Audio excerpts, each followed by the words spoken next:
How's it going, everybody? Welcome to the podcast. Sleepless in Cabarrett. We have another special guest on, Brendan Hughes. Brendan is an author of the book Up Like a Bird. It's a super interesting book. I'm sure people know a lot about the story, but we're going to get into it, and Brendan's going to tell you exactly what it's all about. So, Brendan, thanks so much for coming on today, and I can't wait to just get into this podcast and hear all about it. Pleasure. What do you want to know? Everything. No, I can't. I want somebody to buy the book. Right, lovely. We'll ask different questions around the book. So we'll start with basically just where you were from, where you grew up, and what kind of led you then to want to kind of get involved in an armed struggle, or how did it go from your neighborhood? Was your neighborhood growing up like police coming in and attacking people, or was there something in your childhood? Wasn't really anything like that. I was brought up. I was born actually just outside Culleland in a place called Dromora. But my mother died in childbirth when I was 2, so I was brought up in a place called Ardbow, the old cross of Ardbow. It's on the shores of Lough Neagh. It's a beautiful place. Anybody who wants to go for a holiday, that's the place to go. Beautiful place. It's so I was brought up with my grandfather and uncle and an aunt and a granny, a nice old woman who died shortly after I arrived there. So I was brought up there. I just went to just an ordinary school. I purposefully failed 11 plus because I didn't want to go any further. I wanted to get out and chase women and drink beer and smoke cigarettes and all them things young people want to do. They're stupid, you know. So I wanted to do all these things, and we just got on with it. Then I got married and I went to live in Belfast. In the 60s, as it was then, work wasn't easy to get. Houses weren't easy to get. You couldn't vote. And as it turned out, you couldn't even walk the streets by the time that the troubles got going. But anyway, I'm living in Belfast, and this Protestant man, a real nice man, he said, listen, I'll rent you this house, he says, and you can buy it, he says, and we work out how much a week and for how long, and then the house is yours. And I thought, geez, that's a good idea, you know. So I went for it, and my aunt who I'd went to live with had got married and was living actually next door to me in this wee street in Belfast. So as time went on, and 1969 came about, and 68, 69, and Paisley appeared in Belfast, and they started marching and fighting, and the RUC and the loyalists used to kill all her up and down this wee street, Court Street. It's down the side of Belfast, what used to be Belfast Courthouse. And they would kill all her at night, and there'd be more they're going up and down the street. And if you were out, you couldn't get in. If you're in, you couldn't get out. Went on for a while. And the next thing, and I got word that the guy who sold me a house had been beaten up, so I went to see him. And it turned out that a loyalist gang had taken him out of a pub. He was out having a drink, bet him within an inch of his life, broke his jaw, his arm, his leg, ribs, left him in an awful state. His jaw was wired in the hospital. He could hardly talk. And he said, he just gave me a bit of advice. He says, you want to get out of there. He said, because you're next. So was it because he had given you the house? Yeah, just because he sold, I was a pig, as they call it. Yeah. So imagine selling a pig house. You can't do them things like that in Belfast. So anyway, I joined to Culleland. I was living with an uncle of my wife's. Him and his son lived in a 2-bedroom house. So here I was with two kids, and 2 of us in 1 bedroom. And next thing, Austin Curry then, and Joe Campbell and Austin Curry squatted into a house in Caledon, I think it was. And forever the opportunist, there was an empty house up the street, so I moved in there with the help of civil rights crowd, which I was attending civil rights marches and things like that at the time, and I got a bit of support. And it was around we were in there about a week 2 weeks when the first civil rights march between Culleland and Gannon happened, and I went on it, and we got stopped at what is now the hospital roundabout, but it wasn't a roundabout then. We were stopped by the police and told we couldn't walk on our own street in Dungannon. So that sort of I mean, I wasn't political whatsoever in any shape or form. I just was an ordinary young fella, you know. I know. I mean, the border, I didn't know exactly where the border was actually. That's what, how little, when you go to school in the North End, you get taught very little about Irish history. Or, so was it more like kind of just the fact that you couldn't buy houses, you couldn't live in a house, you couldn't get jobs, well, that was you that couldn't, what listen, you more so? You couldn't vote. You couldn't get a house. I mean, the house that Joe Campbell and them squatted into had been given to a single Protestant lady. And there were large families looking at these houses and they just weren't getting them. So you couldn't get a house, you couldn't get a job. You go for a job, they say, what school did you go to? They wouldn't ask you were you a Protestant or Catholic, they just say, what school did you go to? And by that then they could determine whether you were a Protestant or a Catholic, and by that would determine whether or not you got a job. If it was one of them type of jobs, like working in a hospital or working on a building site, everybody was sort of equal there because it's a dirty job, and that's what I worked at. I was on the buildings. So I decided then that I'd had enough of this. I mean, if you can't vote and you can't get a house and you can't walk on your own streets, it's time to do something about it. So I went to Mono and I said, listen, you were in the RA, how do I said, oops, I had nothing to do with them. He said, give them up years ago, he says. But he told me to go where to go, so I went to somebody and ended up joining the official movement. All that goes with that, and carried on at that, talking nonsense. But I started to read then, I started to read socialist type literature, and I became more political. As time went on, I became more and more politically aware, more aware of where I was living and the type of place I was living in. Just went on like that, taking over, sort of watching the troubles as they started to blossom. So a couple of big events. I've read the book there at the start of it anyway, and we've seen so a couple of big events that kind of really escalated there. Was it the Bloody Sunday in Derry, and then but before that, you see, before that, the biggest thing that escalated the whole thing was internment. Oh yeah. Because that was the next thing that happened to me. I got up one morning, Brian Faulkner was on the TV at 9 o'clock in the morning telling everybody had interned all these hooligans and there would be no more trouble, and he was forced to do it and all the rest of it. What he didn't know was he hadn't interned maybe 6 IRA men. The rest of them are all either guys that were there in the 50s or civil rights activists or whatever, but they weren't hardcore IRA. I mean, I was in the IRA and nobody came near me, but when I went to look for everybody else, they're all gone, either arrested or on the run. So what am I going to do? I went up to Mono with experience. So what the fuck are we going to do? Got Mono come down. He'd been on the drink lot the night before. This was Monday.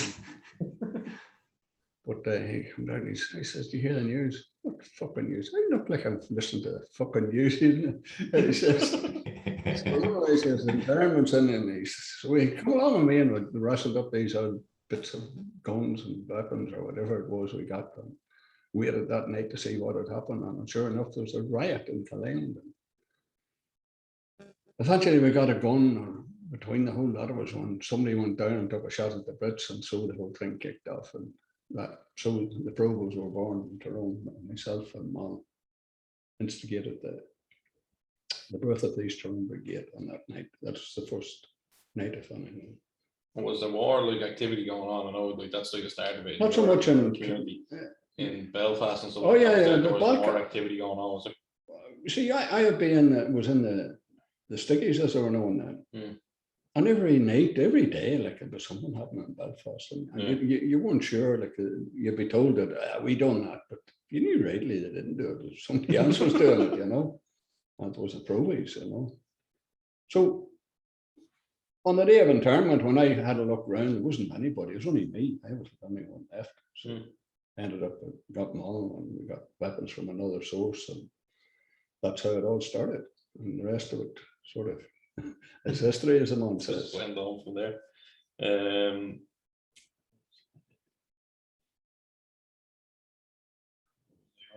Next. I think most of them were covered nearly in the stuff. The main kind of issues that were blown off then, did they kind of blow it up? Like, do you know what I mean? Like when there's only a small group of these, how does it form into a bigger group? Was that the big events that Well, made people kind of want to come forward and get involved? And once they introduced internment, that sort of pushed a button, because the whole nationalist community was up in arms, because what they saw themselves being bottomed off the streets.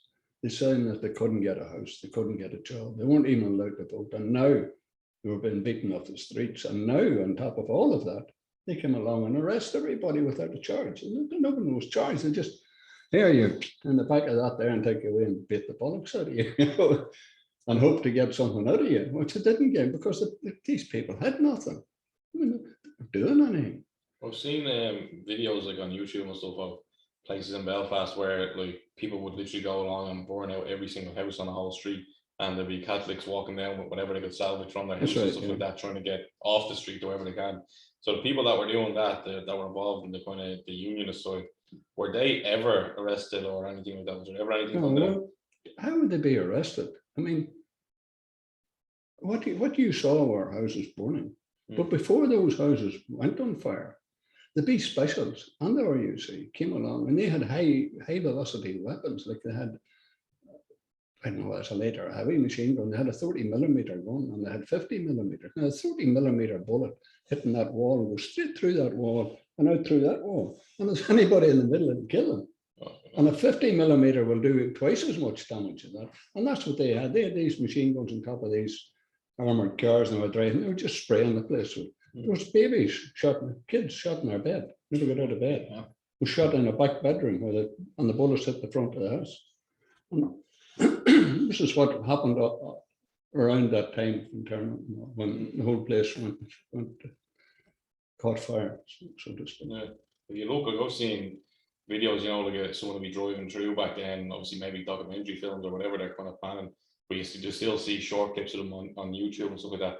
And it looks like a war zone, looks like Baghdad or something. You know, it was bad. So there's burnt out cars, there's burnt out houses, there's people with buildings, old vans and mattresses and chairs. You would see it in Beirut, and that's what the people were trying to.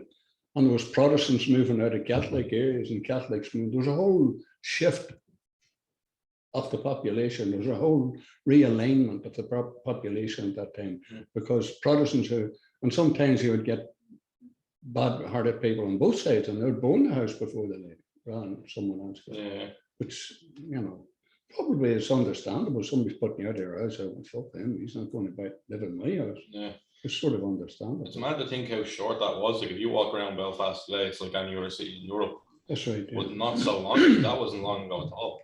People need to forget that. If people went to Belfast today, they wouldn't be like, this place was a war zone only. You've been up there recently, have you? I was there a couple of times before COVID, more so. Like, well, actually, I went up that way last Christmas actually as well. Yeah. But it's a beautiful city now. It's not anything like what it used to be. Like, it was a war zone back then. But it to me, I wouldn't drive a Southern Ridge car in parts of Belfast. Yeah, but that's just me. I've heard people. I'll tell you how bad this sectarianism is. I was down in the south, and I went was with this guy. He bought a car. It was an auction. And the auction was Belfast outfit. We're doing an auction. So he goes up to the counter, passing over marks, and he says to the woman, "What do I owe you?" And she opened her mouth and said, "This really broad Belfast accent." The minute she opened her mouth, I looked at her, and the thought came into my head automatically. I wonder if she a Protestant. Now, if that had been a Mayo woman, I opened her mouth, I wouldn't look at her. I wouldn't have said. Now, that's what's still in my. I haven't got rid of that. Yeah. That's 50, 60, 70 years ago, and I'm still thinking that along them lines. Yeah. I can't handle that anymore. I'm not a sectarian person. I don't care what anybody is. Yeah. But my background has ingrained this into me. If somebody opens their mouth and they're from the north, I immediately step back and think about what I'm going to say. Whereas if it was you, I'd say whatever the fuck came into my head. But I wouldn't do that if you had a Belfast accent, for instance, particularly more so than the country accent. I would be very careful. Even now, like I have been up there, and I've been to like the likes of the Rock Bar and stuff like that, and you get a taxi back from the Rock Bar to wherever, and the lads will have some rebel songs on and whatever, and you be talking about it and all, and they'd be like, "Be careful what you say up here. If right in case the taxis are bugging out, they'd be saying to me like, loads of them said to me, like, "Oh, that's a good song, and I want to think about that or that story," or they might talk about the helicopter songs we'll be playing. Like, "Oh, what's the story of that? No, it's a great story, blah blah blah." And the taxi man would often say to you, "Just be careful what you say. You never know anything around. You never know what's going on around here." Like, showing. Oh yes, there's still a lot of subterfuge going on. So like, I mean, it's never going to end just like that. It has to. It's going to take a long, long time to get that out of the system. A long time, because there's been so many people hurt and injured, and you can't. How do you cure all that? Yeah, still, like, imagine like people that are up there now. Maybe their granddad was killed or their dad or whatever, so it's still in there. They're still going to have that little bit of hatred there. I mean, there was children shot with rubber bullets, hit in the face and killed with rubber bullets. Kids shot by the RAN, kids shot by the police, by the army. I mean, these are only children. And, it's very hard to think about these things now. When you're in the midst of all this and it's all happening and it's kill or be killed, you don't think as deeply about that. But afterwards, you consider what you've done. And I'm sort of lucky. I don't have stuff that annoys me in my head. I have some stuff, but not to really annoy me. Yeah. There's probably stuff that people have done, let's say, back then when you're in the midst of a war and they had the bomb somewhere and they bombed it and kids were killed or a woman was killed. They probably look back on it accidentally, go off. No one. I wouldn't think. I don't know any IRA man that went out purposefully. No, but that's what I'm saying. They wouldn't have done that purposely. Injure or kill anybody who wasn't involved. Yeah. But what they would do is it happens on accident. It happens. And they're probably grown up now and their phase of the kind of the fight is over. And they're probably looking back on, "Oh, fuck, but you feel depressed or whatever because of what they done or one of the accidental kills, Yeah. What was it like in that period for you? Like, did you kind of feel like okay in this, or did you feel like was there times where you're scared or you're like, no, I could be killed, or I could do this, or I could do that? People, that's the one question everybody asks you, were you scared? Well, I have the one answer for it. I was scared shitless most of the time. Yeah. And that's what kept me alive. Yeah. Because everybody's scared, but you've got to learn to control their fear and use your fear to your advantage, because your fear will keep you alive, will keep you sharp. If you're not afraid, anybody that says he's not afraid is a liar. Simple as that. Because you're going out there, and even on this most mundane and simplest thing that you're going to do, there's always that possibility you get shot or get killed or anything could happen to you. So anybody, excuse me, anyone who says he's not afraid or wasn't afraid is a fucking liar. Simple as that. I was scared shitless most of the time. And that's what kept me alive. That's why I'm sitting here today, because I was fucking scared. Actually, the fear keeps you more hyper aware of what's going on around you. On your toes. Like, I mean, if you're wandering about and you have nothing to worry about, you'll not worry about that. If you're worrying about what's around the next corner, then you'll be on your toes. Absolutely. Part of the book last night where they were talking about like when they first started making bombs and stuff like that, and they had to use a fucking peg thing for a detonator. That's right, yeah. And like this could go off and blow you up right now as you're trying to make it. Like. Yeah, well, yeah. There's a lot of people that happened to. I actually was driving up the road with a bomb. And for some reason or other, that and all, see, you can, when you prime a bomb, that's putting the detonator into the charge. That's it, primed. It's ready to rock. So this was sitting primed on my knee, and I was driving along looking at it. For some reason, I just decided I took the det out. You know, there used to be a quarter light on an old-fashioned car. The wee light you could turn, you could open a little bit of the window in the front. Yeah. So I opened this and I dropped the detonator. A detonator is maybe the length of that table of wire on it. Long wire. So it was all coiled up, and I just dropped it out and it was hanging down there. Hung it out 2 minutes. I tell you something, I never got a scare like that in my life. But I hadn't taken that out. They're all vaporized, all four of us, vaporized me. I never ever drove around with a gun like that again, ever in my life. Would you not like detonate them in place? No, can they not do that? Well, yeah, that's the way you're supposed to do it. But you know, you feel familiarity breeds contempt. And contempt leads to death. I'm sure you had many close calls. I had a few, all right. Been shot at several times. Yeah. Easily several times shot at. By like police officers or like... Brits up along the border. Was this when like you're trying to escape something, or have you ever been like Oh, in a house when shit goes off? Or oh, they'd be out along the border.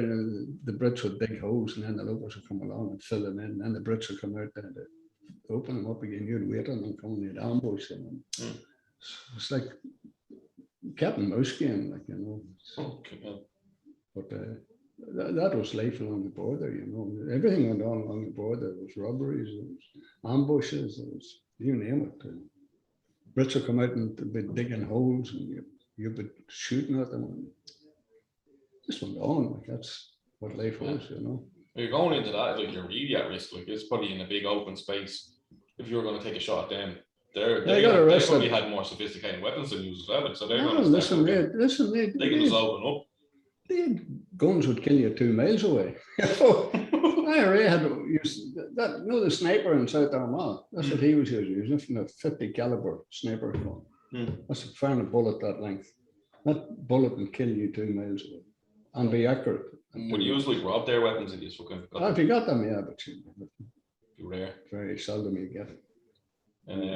What a lot of what you've done, you're like buying weapons, so you just have to basically fund them. There's people within doing robberies and stuff like that, and then that's it. You bring the robberies, the money will be collected at brigade headquarters, and then wherever it had to go after that. And sent off somewhere else, Middle East and all. Fucking going to the home. I remember watching a documentary about fucking Gaddafi sending over like loads of shit. There was 40 fucking containers coming over at one stage full of weapons from Gaddafi. They meant nothing to him. Like. Yeah.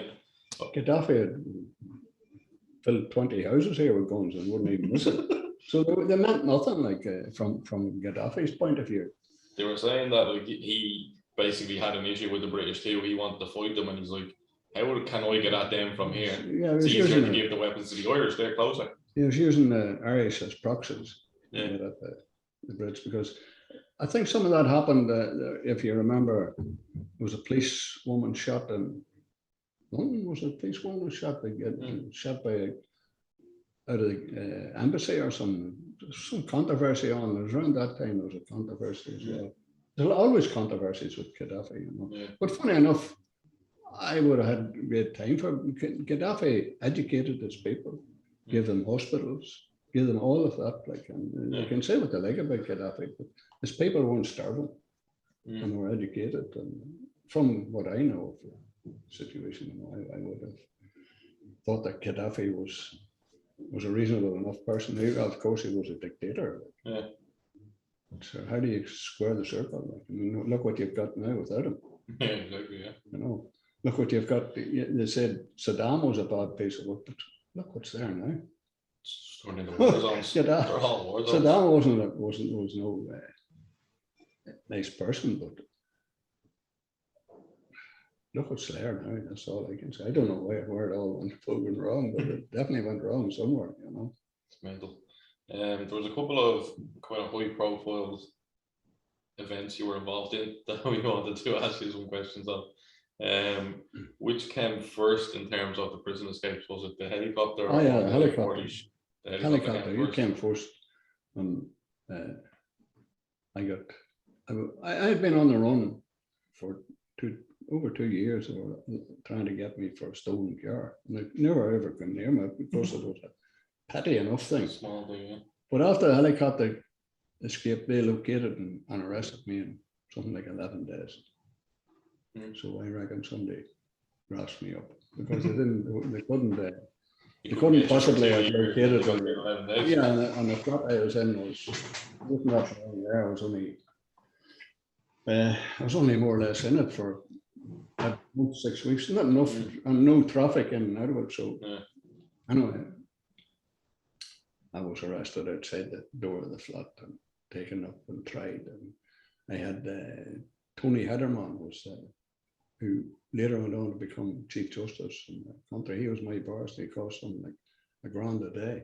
That was a lot of money in them days.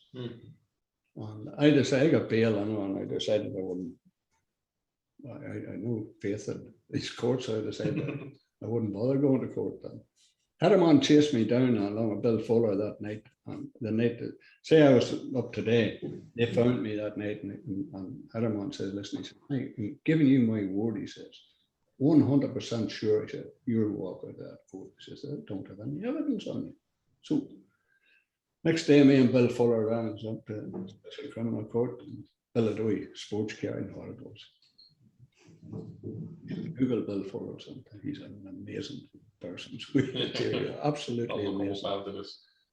So Fuller and me rise into the body of the court and walk through all the cops. We're standing down the court and he looked down and he spotted me.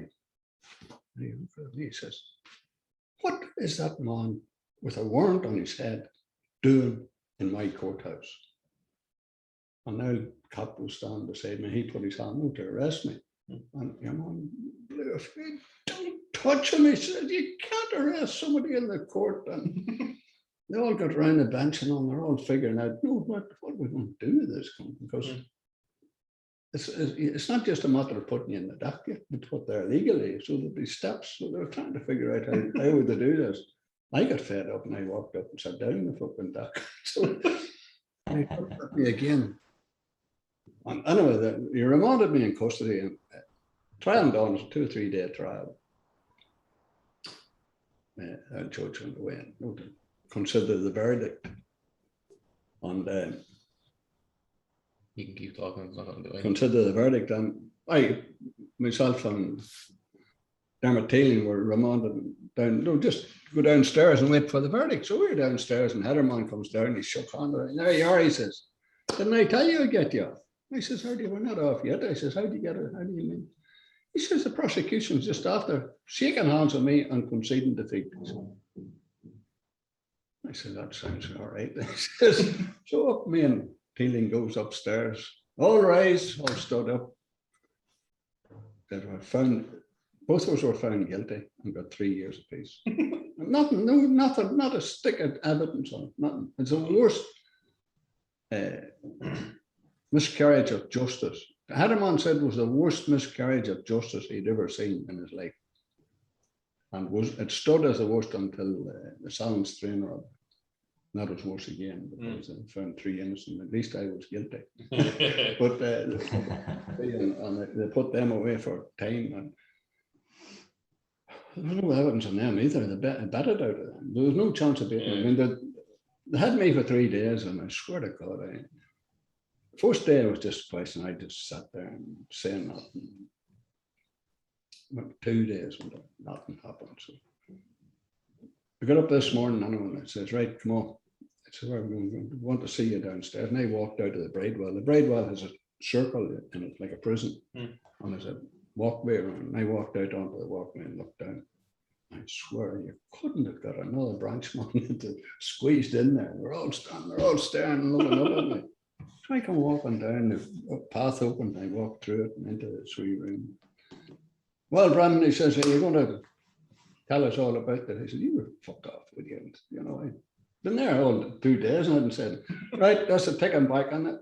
Whole thing back out again. And they're all watching it. See, but they're watching your face and they're watching how you walk and all. That's right. And that is, I put that out there to be contradicted. Not another branchman could you have got in there, all in to look at me. So that was all right then. Later on, door opened again, right, come on, where am I going this time? I think I'll let you go. Get your stuff. I said, what stuff? Out again, I'm heading towards the gate, a big gate like that there, and so we room into the side. And just as I put my hand on the gate, no, Brandon, where are you going? And this pair of cones sitting in here. Mayor, I want you and give me a charge sheet, charge of whatever membership. So that was that, and about 3 fucking years. So during the 3 years, I suppose you could say I wasn't happy with accommodation. I didn't stay there for a while. So I was there for a good while. I couldn't get on this. This is in Portlaoise. This is Portlaoise. Every jail that holds Republicans will have an escape committee. even if it's how daunting a task will be, you'll have an escape committee, even if it's only to talk about it. So I knew there was an escape committee in the jail, but I couldn't find it. I couldn't get onto it. Nobody would take me onto it. And I was the only one in the fucking jail had planned an escape. So anyway, it went on for a month or so, a couple of 3 months. And next thing, I woke up one morning and it was all over the news. I'd found a tunnel. Somebody had been digging a tunnel into Portlaoise. So I reckoned then, when that was over, I'd get on the escape committee. So we got on the escape committee. And within 6 weeks, everybody was out of Portlaoise. But everybody, I had a plan there. Everybody should have gotten out of that prison. Everybody had wanted to go should have gotten away. All they had to do was run, nothing else. And an unforeseen circumstance arose when we exited the block and we're looking at our run across the yard to the outside gates. Before that, can you tell us what happens before that? How you get from, like, are you in a cell or are you just going on lunch or what's going on here? Or no, what happened was, you see, the exit point. We had to. The weakness in any prison is the gates. So there was 2 main gates, the front gate and the back gate. Both are very well guarded and very well observed. And another principle they use in prisons is to slow you down. So there'll be a gate here, and then there'll be an airspace, and then there'll be another gate, another space, and another gate.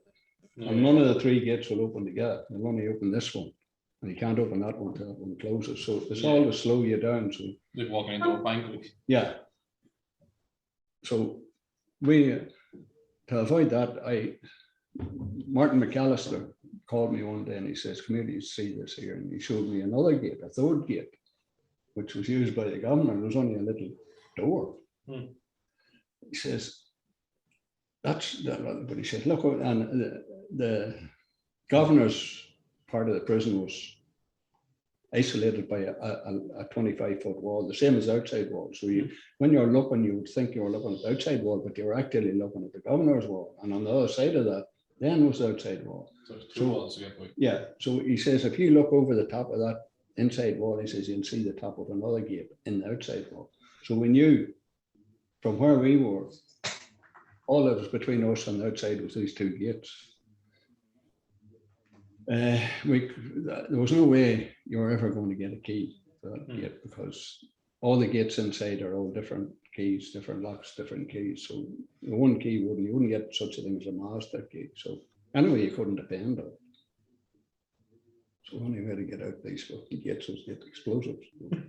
We got explosives. Imagine that's not easy. Well, it wasn't easy, but we had friends outside. They sent it in. It was drilled into the end of wood about that much, and they'd drop a piece of glory and then a pile of holes. And then they'd plug the holes, and then they'd take a big rough saw and cut the ends off it. You wouldn't see the plug there because it was a rough grain. So that's how we got it in. Detonators came in the heels of shoes. There was no, that time it was relatively easy because you didn't have dogs, you didn't have sniffer dogs, and you didn't have explosive. None of that technology was present at that time. All you had was just the eyeball things. So we got the blowies in. So we had a space to cover between. There was a door in the laundry which led onto an outside roof of a boiler house, and they had a sentry post there, so they had to bring people in there through the laundry, which was their weakness, because when I saw that, I knew then that we had a direct run from the laundry right to the front gate, and all we needed was one key and a bit of blowies for the 2 gates, 2 doors. So what happened was on a Sunday, all the screws would all be like mad fucking like cows. They would charge down to go to mass, you see, get a cheap mass upstairs and charge down the stairs and right out through the front gate into cars and gone for their dinner, right? More than half of the screws left the prison at about 12 o'clock, 11:30, 12 o'clock. So when they left, then they brought we were all brought in and locked in inside the block. So they thought when they had us locked in the block, they were okay. That was it, couldn't go anywhere. But we waited on your man coming off the roof, and he opened. There was a screw on our lawn who would open the laundry, and then Torn would open the outside gate and let the screw in off the boiler house roof. Locked that gate, come back to the laundry, open that door, and at that point we grabbed him. And the whole team, and then took every key he had on, including these house keys, everything. And we got the gate opened anyway, and stepped out onto the roof. And as I stepped out onto the roof and looked down, there was the OC of the prison standing there. And an NCO beside him with a Gustav. Wouldn't mind them standing, but they had the Gustav, you see. So, and I saw him, I hesitated more and says, go on. So over the edge of the fucking roof and just ran around him, just ignored him. And there was 19 who was got past before your man got him. He's got his switch around and he tell your man to open fire. So he opened fire over the roof, over the heads of the people spilling out of the jail. And they kept running. There was nothing he could do. He wasn't going to shoot. No, he wasn't going to. And besides that, I had met a soldier who worked there. I'd met him about a couple of months before, and I was asking him, he said they had no orders to shoot prisoners. They didn't have a standing order to shoot you unless they were attacked. Which is why we didn't attack the two standing on the ground, because had we took them, once we took his weapon, then we were game to be shot. Yeah. So we left it. Yeah. And we also dressed up. See, the big problem with everybody was saying, well, how do we get from the laundry over to the first gate without getting shot? So I said, well, first of all, we'll have a day. That's the side of the jail we're coming out on this side. And I said, we got every cup and plate and saucer that we get our hands on, took it over to the other side.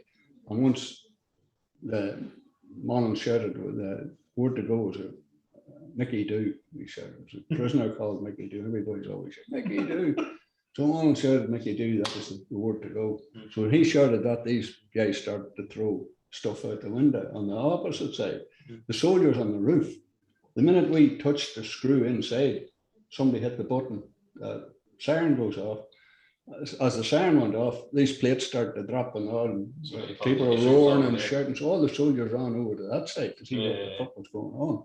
By the time they figured out it was a decoy and came back, we had already crossed the yard and we were actually through the next gate before we got back. So we had, once we done that, we were gone, because half of us were dressed as screws and half of us, there's more people dressed as screws as there were prisoners. So what were they going to do? Like, and these guys were up 4 stories, looking down at people, and some of them had screws, hats, and shorts, and no tunics because it was sunny day, and black trousers. And how were they going to figure out which was a soldier or which was a screw and which was a prisoner? That was it. Like. Is it hard to blow up the gates then when you have things like, are you like detonating that, running away a few yards and then it blows up, like, or are you close to it? Or? We have a charge, and you put the charge in the lock. Put the det in the charge, and the det's already has a bit of fuse in it. That much fuse, just a tiny bit. Once the smoke comes in, you run legged.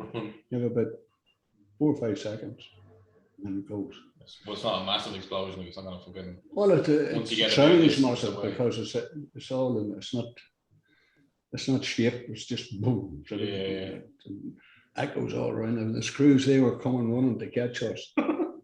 And I put the charge down and I lit it. And when the minute you light this black fuse, a big plume of black smoke comes out of it, you know. There's a smell, it blows in, there's a smell of cordate. And so the screws were coming running on and shouts, boom! And the smoke and the screws stopped dead and torn.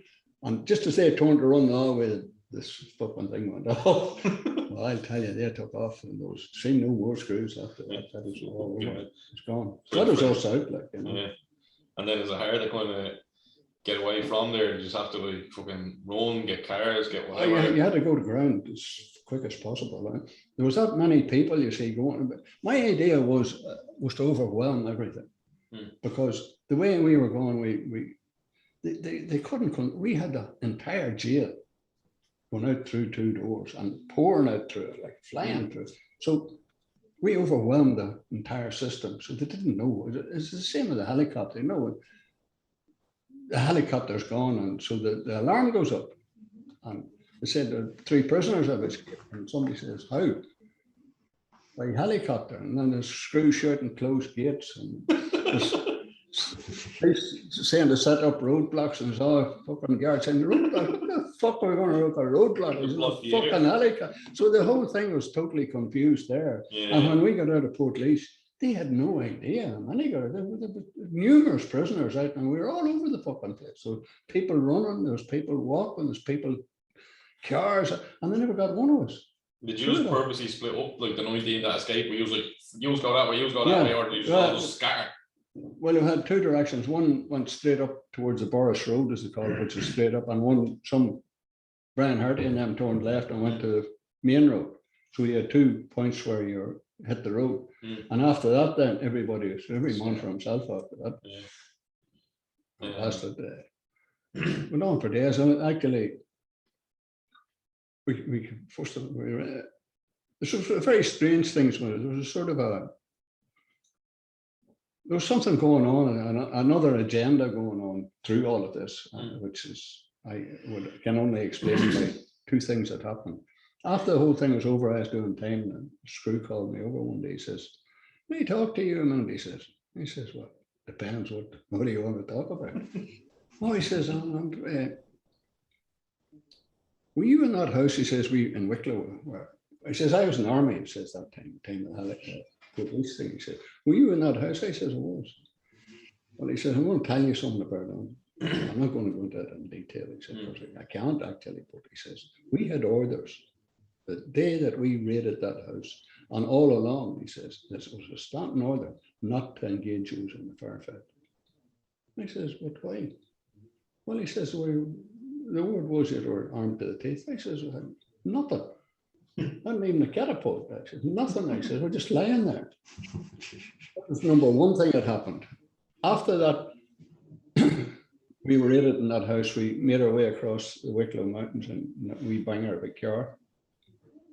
And we're on our way across the mountains, and I said, "Fuck me, there's a chopper."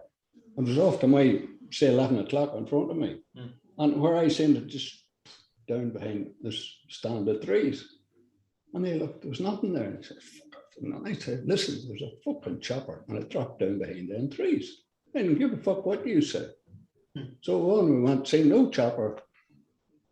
But the next day in the papers, now this was at dawn, don't forget. This was maybe 5 o'clock on a summer's morning. There was maybe an hour of daylight before that. And they issued a statement that this plane, and they said it was a fixed plane, not a helicopter, but this plane had spotted us, but had run out of fuel and had abandoned the chase. It never chased us at all. It spotted us, and as soon as it spotted us, it probably called in and somebody told them to land. And they went down. Land where they could see us, they landed out of sight. So if they weren't going to shoot us, and they seen us and they weren't going to chase us, what was going on? And that is a fact. There are 2 things that actually happened. I saw them happen, was part of them happening, and there's not a doubt they happened. And your man saying that to me in Portlaoise, or actually training unit, it's totally puzzling what agenda was being pursued by the authorities. Oh, you did just not want to engage in case there was a fight, because if they shoot you, then that looks bad. And it would look bad, but that wouldn't be a good enough. Oh, were they trying to just hide it? Trying to No. hide the whole escape? No. Shooting us wouldn't have bothered them. Yeah. They would handle that. I don't know what the agenda was. I mean, they've shot people before. There's no qualms about shooting you. If you're an IRA man and they think you're armed, they'll shoot you. That's it. There's no qualms. They don't explain it or apologize for it. They never did. So what is the difference that time? I don't know. It's strange, all right. And then obviously, like, you're in the middle of fucking, where's a Portlaoise with not really much to do. Like, you then have to escape there, get back to, are you planning to get back to the north to get out of here, or what? Well, everyone had Martin McAllister, for instance. He had preempted all this. He had a compass and money and everything smuggled in, and when he escaped, he had all this, and he was ready to go. So he was home. We escaped on a Sunday, and he said he was in South Armagh operating on Thursday. Wednesday or Thursday. He made his way home and was out of the unit. And we still weren't out of the fields. We were still running through the fields around Wicklow. How do you even get food and all at this point? Well, you wouldn't eat a lot, like you wouldn't take a lot. We got fed after the first night. Then we're in a house, we got fed there. in another house, we fed ourselves in it. And that was about it till we got out of it, till we met these two old lads, an old fella and his son. We after we got across the mountains and that incident with the helicopter, we pulled up at this big religious place up there. And knocked the door, see the tickers in. So knocked the door and this old lad came out. He tell us more or less to fuck off and to think we were. Get the fuck away from here. So it's a sort of a hostile thing. So I reckon we need to go to ground, because if he's that hostile, he'll call the cops. So we're driving down the road and Mom says, right, next house, turn in. So we turned in. And it could have been any house. We turned into this house and Mom made up and knocked the door, and this man came to the door and he says, what do you want? Mom says, we're IRA, he says, we've escaped out of Portlaoise, he says, under pressure, he said, a bit of pressure, we need someone to get a rest out of sight for a bit. And Mom, everybody says, how many years is that? He says, it's 6 of us. One in, he says, he took us all in. He said to this one, now he says, take that car around, he says, to the shed, he says, and build bales all around it, he says, so it's not seen. He took us in, he said, now sit down there, I have to say something to you, he says. And he stood up and he said, no, he says, I have to tell you, he says, I'm blue shirt, he says, and I have absolutely no time whatsoever, he says, for your politics, he says, but I'm a military type person, he says, and I admire what you've done and how you've done it. And on account of that, he says, me and the son here, and we'll do everything we can to get you out of this. And he's the man got us out at the finish it. His son went to Dublin and seen Brian Keenan. Brian Keenan was on standby, and he had 2 limos and 3 women, 6 women, 2 drivers. He had 6 suits, pairs of shoes, shorts, the whole lot, sent the whole lot down. So these 2 stretch limos appeared at this house. 6 women, they all got dressed up in suits, all cleaned up and the whole lot, into the car and drove straight to Dublin, up the main road, through all the roadblocks. Nobody looked at us, all the way to Dublin. That was it over. That was it was over. Did you ever come across that man ever again, Brendan? Did you ever? I've spent 2 days trying to find his house, couldn't find it. I'd love him to, and if he sees this, I'd love him to get in touch with his son or any of the relations to get in touch with our website. There's a web uplikeaboard.com and contact us. We'd love to meet you. I'd love to meet them people again. That'd be fantastic, yeah. Beautiful people, so they were. And blue shorts, which are, isn't that Irish politics? Then the helicopter came before that. This time you had never been locked up by that point, had you? No, I never even arrested. Yeah. No, I was arrested and took into Monaghan. Yeah. Spent the whole day there lying in front of the fire, drinking beer and playing cards. That's it. But the guards are 100%. Yeah. They're okay, you know. Whether it's the odd little dollops there. Yeah, but generally they were out of it. They knew they weren't going to get any information on you anyway. No, I mean, you're in there, and what had happened was they'd take you into this big room, day room, and there's a fire there, and their duty room was around the back, and they had a big fire there as well. So you want to go around with a shovel and take a shovel of cinders out of the lit fire and bring it around and throw it into this fire, and a big heap of coal there on top of it, and a big sweltering in it. You'd be lying there. I got arrested along the border one time, and myself and Captain Monaghan, and I had a piece down the back of my trousers. This here stuck down. So they took us into one of these little police stations. So the rest of us were at Clontibber, and they have a wee police station out there. It's only open sometime during the day, a couple of hours. So he opens it up until he says, I have to search us. And he had us in the car and all, and took us out of the car and searched us. And he patted me down. I was waiting on him to touch the gun, saying, what's that? And I come and say, listen, that's happy. We can't stay here. But anyway, he never found the guns. I'm in the back of the fucking car along a morning. We're driving in the fucking, they're in cops already. He says, Monaghan, he says, fuck, he says, we get quite a few, Bob. He says, we'll drop the used pair up at the border. Monaghan says, you probably would. He says, but have you ever thought about it? He says, why are you going to go to spend it? He says, cop just looked at me. So they took us into the police station and we're fucking messing about, we're playing, drinking beer and playing cards. And JB O'Hagan, he came in to see us. JB had a big sports jacket on, one of his jackets and all. He come in and I said, sit down there, Jim. I got him in between me and Mom on the back of the chair, and the cops are out there. His cops are all standing there, you see, and JB in the back of the chair, and I got a piece out. I opened JB's pocket and I dropped it into his pocket and took the flap out and closed it. I said, JB, you had to pick that out. He says, but I don't need it in here. He says, you're a own bastard, he says. I got him walk out with a piece in his pocket. Oh, you know.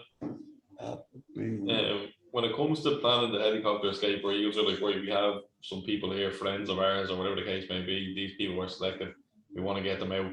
Where does it even come into the thought process? Let's get a helicopter. How did that even happen? Was there other options like explosives or capes or whatever? No, what happened was the first choice or what? There was a person up in Culane called Dermot. I don't want to give his second name. Yeah. He said to Monaghan, or Monaghan at one stage, you can get a helicopter. So the job was there, and Monaghan may have discussed it driving through Dublin one day, but I didn't know where to put it into operation. Then Monaghan got caught, and then whilst he was in, Sean McStephen was in Mountjoy at that time, and he was on hunger strike. And they sent he was going to take him to hospital, so they sent a helicopter into Mountjoy prison to land in the yard and take him to hospital. And Tommy McKierney seen this, and that's when we decided then we'd say go about getting a helicopter, doing the job. That's where it all came out.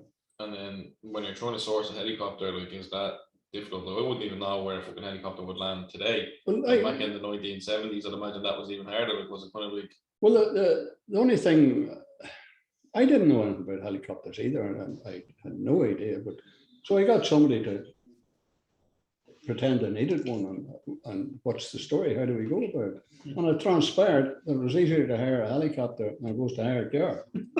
Because a car, you need a license and you need insurance, you need all sorts of things. To hire a helicopter, all you needed was a deposit. You put it down, where do you want to go? Give them time to file the flight path and off you go. Simple as that. And we took it out the first time and things didn't work out for us. We took it out twice, you see. So did you fly it yourselves the first time? No, we didn't. Some pilot took it out, but things didn't work out, so we had to bring it back. So are these people in there just renting planes, or they're just people like they're not? Charlie Hawley's son owns Irish helicopters there for a while. So they're not like pilots, like they're just like people go in to rent one, I'm flying around, and then you just come and take me to go there. Yeah, there's a company owns these helicopters and they employ pilots. So, for instance, Jermaine Boyce, he used to fly the police around Zimbabwe. I think it was Zimbabwe. Idi Amin, is that Zimbabwe, isn't it? I'm not sure. Well, anyway, he was there to Idi come along. Idi was going to hit him or something, so he left. Anyway, he left and he was flying us. But we were sort of lucky got him because his family were some controversy in the north over land, which the authorities had taken, and they reckon they were never properly paid for it. So they had a bit of a hump with the authorities. So when I tackle your man, if you look at the interview Thompson Boyce done for the radio, watched it on RTE or something, and he can hardly keep his face straight. He laughs at the end of it all. I seen it because I remember you were telling me about this. Yeah, he says he was a gas man, so he was. A really nice. I'll tell you what, he was a stubborn. He was a sound man. Yeah. I knew talking to him, if he decided not to do it, he just wouldn't fucking do it. Yeah. You don't look at it, but he decided. He sat and thought about it first, not long, second or two. Where do you want to go? He says. After that, he knew. So we told him that was it. Like, and he says, I want you to take 3 men out, and I'm sending 2 in with you to make sure you do it. Well, he says, if you send 2 in, you can only take 2 out. Okay, I said, I'll send 1 in and take 3 out. He says, yeah, that's all right. Yeah, it was a small helicopter, isn't it? Like, it was a 5-seater.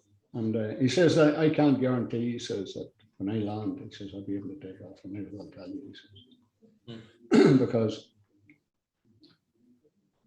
I assume, he says, it'll be a confined space, and I assume it's surrounded by 4 walls. So when I go down, there may be a downdraft. The downdraft may exceed the lift. He says, if that happens, we can't get off the ground.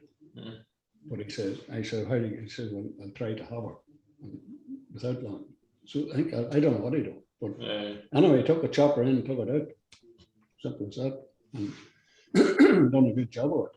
Yeah, I was saying this, I was talking to you last time, like the American Navy SEALs going in to get fucking Bin Laden, when they done that, their helicopter actually flipped, and fucking that helicopter wasn't in use anymore. They had to all escape in one helicopter. Yeah, they couldn't land it.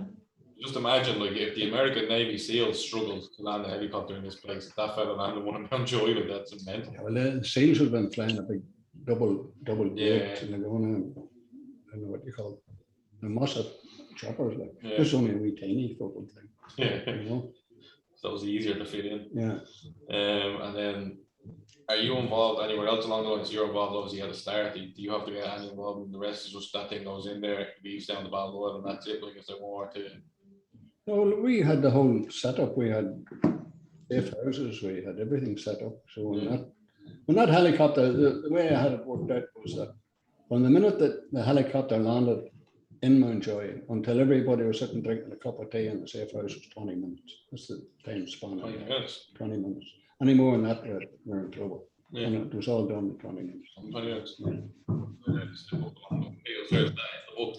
Well, the cure. Yeah. Well, that was just one of them things, you know, could happen to anybody. But the Dublin lads, they had an escape car. You know what it was. They left it outside some hotel or something. They couldn't obviously take it home. Yeah. So they leave it, so they left it there and they were keeping an eye on it. But sure, when they went to fucking use it, he says, some fucker stole it on them. They had no car. So here they are, and this chopper's coming in at 4:30 or whatever that evening, and no car. So your mum went into town, got a taxi home, and hijacked the taxi man, tied him up, and kept the taxi. That's how they did it. But so the lads turn up and there's a taxi there instead of a car. That's right, yeah. So he says, anybody live in a taxi? But that wasn't the main part. And where they really fucked up was there was 3 weapons on the job, and they were to bring the escapees to a certain point, and that was their job done. From that point on, we would look after them. So they were to take the car away and hide it, put it into a shed or a garage until night. They were during the day, they were going to clean that car down completely, top to bottom. Like anything that was in the car, take it out, especially the weapons, take them out. Put the stolen plates on it, take them off, put its original plates back on, and wait to dark. Had they done that, they wouldn't have known for sure. Is that the car? Number one, there was no prints in it.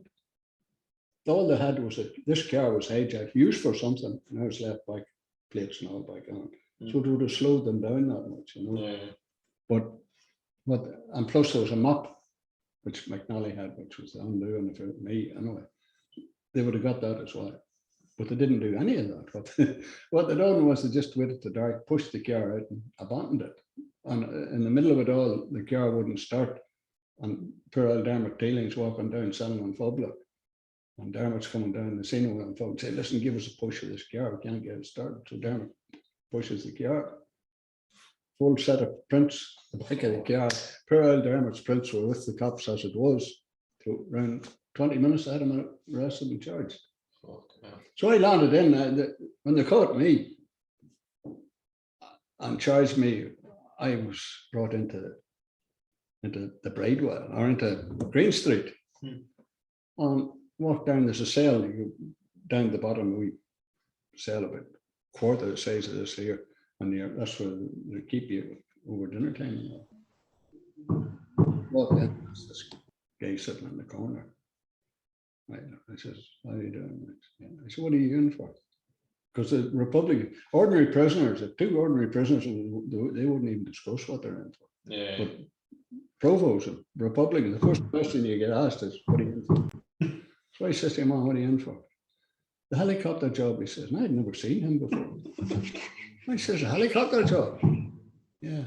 He says, what are you in for? I said, I'm in for membership. I never said that anymore. So found out afterwards, I thought they'd put him in with me to talk. Question, yeah.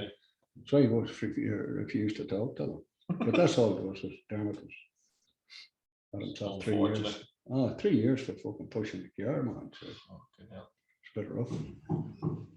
He couldn't persist with anything and say, like, oh no, I was here or there, I just happened to walk by and say, they probably would have pressured him to try and get the lads that had the car originally, would they? So he had to just. Oh yeah, he put on serious pressure to it, and he knew nothing.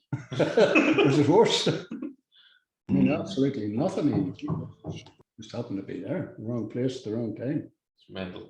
Was the aftermath of that quite like intense? Like, were you like fucking for weeks or months or how long did it take you to get caught after that? It only took 11 days. How long did it took 11 days? I was in GHQ at the time. I was a director of intelligence at that time, and so I never even got the seat warrant. I was in jail. It makes me want to read that book now, Brendan. What? It makes me want to read that book now. What chapter does it start getting in where the helicopter is? Chapter 5, 6, is it? It starts with a robbery. It's good all the way through. So there's a robbery that I wasn't on. It was done in Navan, and Dublin Brigade had the car on that job as well. And not their fault. That was a bit of a fuck up. I read that bit already. Yeah. But, yeah. That's another interesting story that's in the Navan one. I'm sure there's loads of interesting stories. William on up on the roof.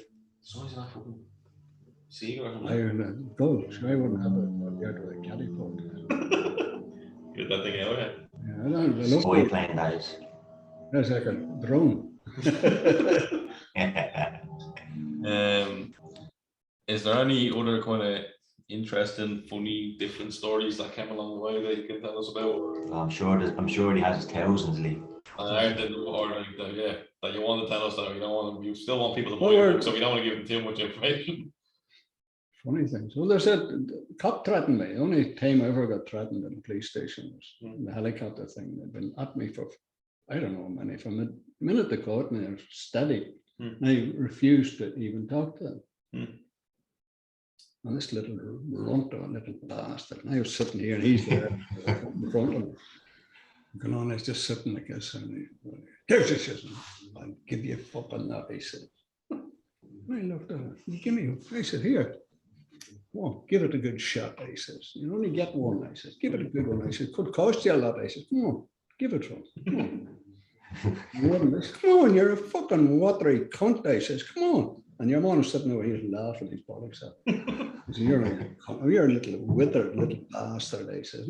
That was it. The only time ever I got offered violence in the police station.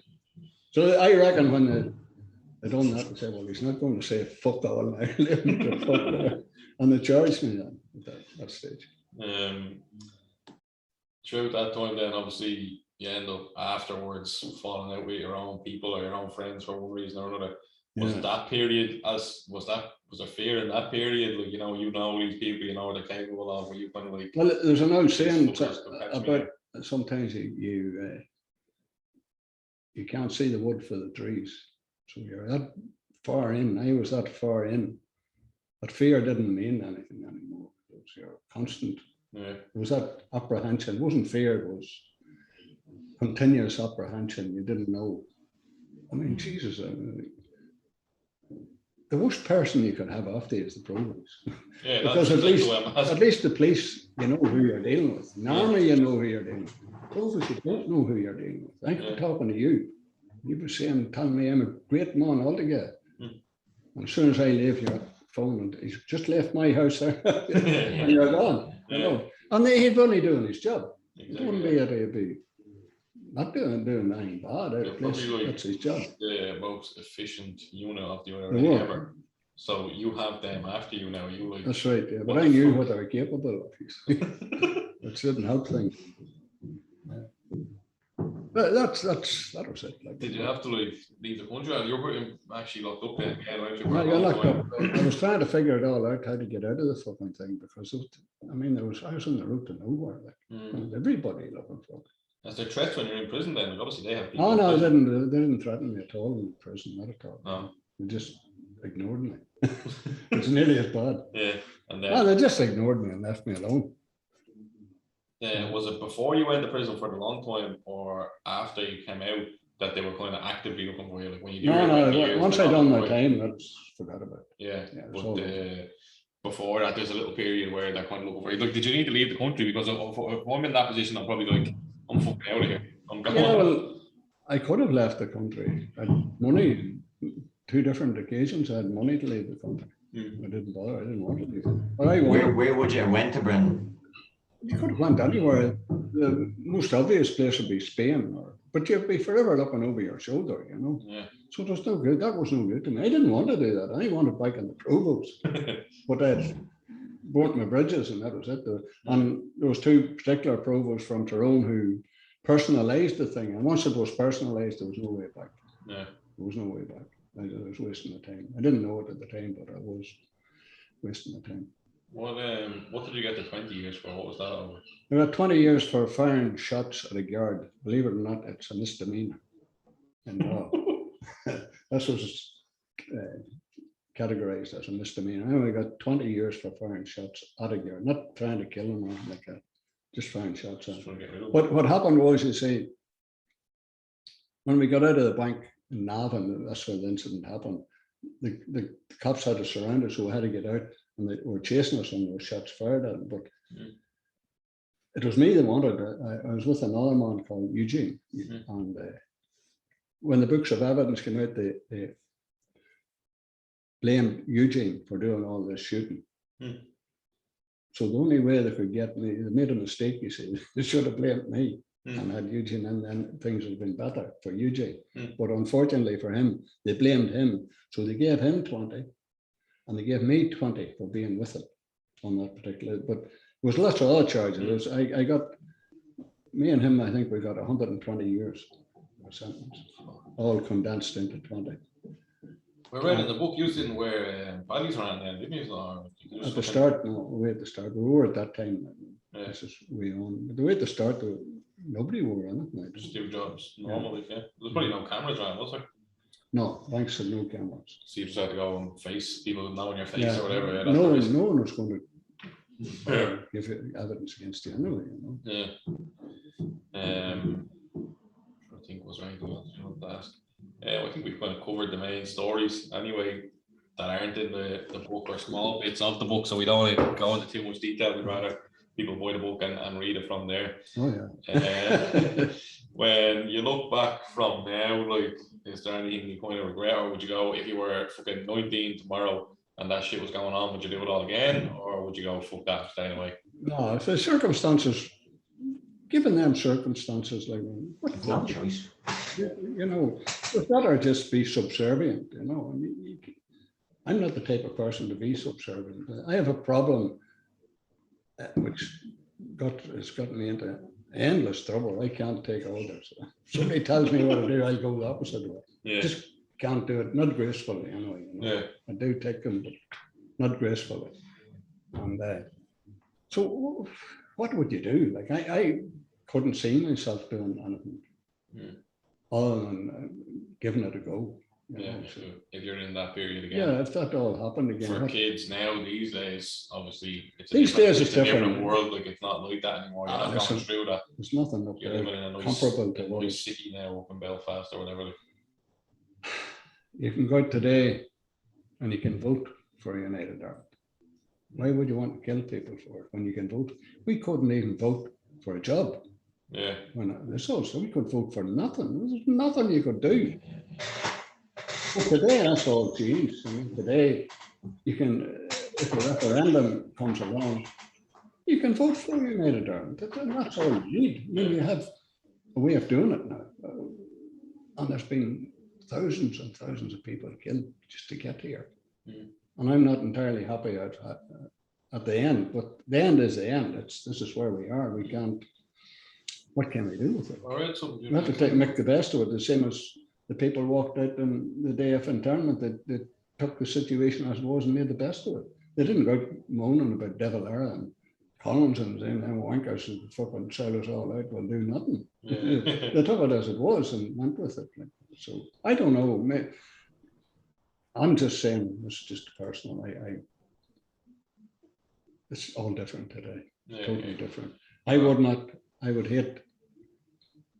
All I can say to young people today is look around you and think about what you're doing, and think about where you're going, and think about what it's going to cost you, and think about what it's going to cost innocent people. when you're there. That's the big thing. See, it's okay, you can go out there and you say, okay, I'm going to take my chances, and when whatever happens, happens. That's fair enough. That's you. But you're not isolated. You're not working in isolation. And the people around you aren't working in isolation. You're working as part of a community. Whatever you do will reflect somewhere on that community. So you've got to think about these things. And, I wouldn't want to be the inspiration that got some young fella into a long prison sentence, or worse, get killed, or worse again, got named and couldn't exactly walk or anything the rest of it. I wouldn't want to be the inspiration that done that. I wouldn't want to be that's that. what I want to ask you, because people can look up to the likes of you and go, I don't know this deadly stuff and think it's a great story, That's but not- when you look back on it, it's in your time, it was a must. You had to do it, otherwise you were going to you wouldn't be able to live in your community without doing this. Today we can live in communities, we can That's right. live a And, normal life no matter where you are in the country. and if we organize ourselves, we get a united Ireland. Yeah. If we organize Sure. ourselves, because it's an inevitability at this stage, in my mind. It's an inevitability. It's just a matter of when. Scotland had a referendum. Was Scotland or Wales? They're going for another one. They'll go for it. They'll get it this time. Yeah. we say. Here, that's obviously a possibility as well. Yeah. It is a very strong possibility if it's done the right way, kept the right way. People are encouraged along rather than forced along. You can't force people anymore. That's all. The era of the gun in Irish politics is gone. Yeah. Well gone. It's gone and it's buried. That's the way it should be. That's the way it should be. Ben, is there anything else you want to ask, or? I'm looking forward to reading the book myself. Really looking forward to it. I think a lot of people will be really looking forward to after hearing this. Like, it's very intriguing. Like, you want to hear more, you want to see what's. I'm sure there's a lot more detail. It's great to hear it, but reading it in the book, I'm sure. I've read some of them. What we're doing today is just touching on the surface of it. There's a lot more kind of detail in the book, so it would be well worth actually buying it.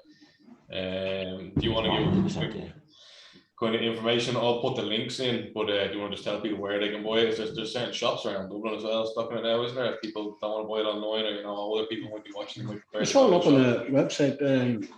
Budget Figures are starting to sell it now. Yeah. Waterstone. City Centre. Waterstone Press. That's the biggest outfit yet. Connolly Books have it, and there's lots of small bookshops all around the country stocking it. Yeah. And shops even. Eason's should be next. Get in touch. Yeah. Eason's were in touch. Have a selling everywhere, Brian. Yeah, well, Eason's, we could have been in Eason's, but the very expensive people, they take something like 60%. What?